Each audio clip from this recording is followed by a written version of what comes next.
These election doesn't matter. Issue ये नहीं है कि वहां पे लोग वोटर निकले या निकले।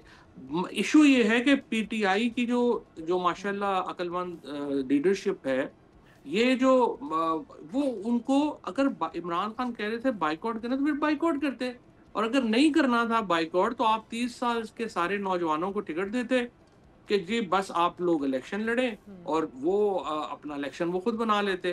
फिर आप एक रवायती इलेक्शन लड़ रहे हैं, आधे पे बाइकआउट किया हुआ है, आधे पे बाइकआउट नहीं किया हुआ। इलेक्शन में सिंबल आपके पास है इस नहीं, फैसले पार्टी को हम आपके खान पास साहब है। का फैसला कह सकते हैं ज़िमनी इंतखाबात में ये सिलेक्टेड हलकों से लड़ना और बाकी से नहीं, या फिर ये पार्टी का इसके अंदर फैसला था कि मुकम्मल बॉयकॉट नहीं होगा?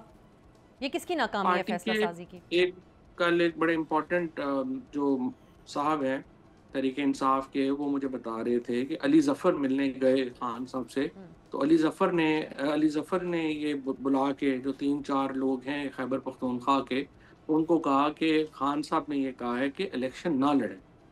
और उसके बाद उमर अयूब साहब ने कहा कि नहीं हमारा तो बड़ा मसला है, हमने तो लड़ना ही है, ये है वो है। फिर खान साहब ने कहा अगर वो नहीं मान रहा तो फिर उसको कहो कि 30 साल से कम उम्र किसी नौजवान को टिकट दे, हुँ। और उसको जो है वो आप इलेक्शन कैंपेन आप करें उसकी। हुँ। अब आप देखिए ना, अगर आपने 30 साल के नौजवान को दिया होता, आपने कैंपेन की होती, लेट्स से आप इलेक्शन हार भी जाते और इतना वोट आपको पड़ जाता, डज़न्ट मैटर। जी। अब आप जो मर्ज़ी कहें, केपी में आपकी हुँ। हुकूमत है, आपने पूरी कैंपेन की है, आप बुरी तरह इलेक्शन हार गए हैं, जिस तरह भी हारे हैं। सब्सक्राइब करें और बेल दबाएं ताकि कोई खबर रह न जाए।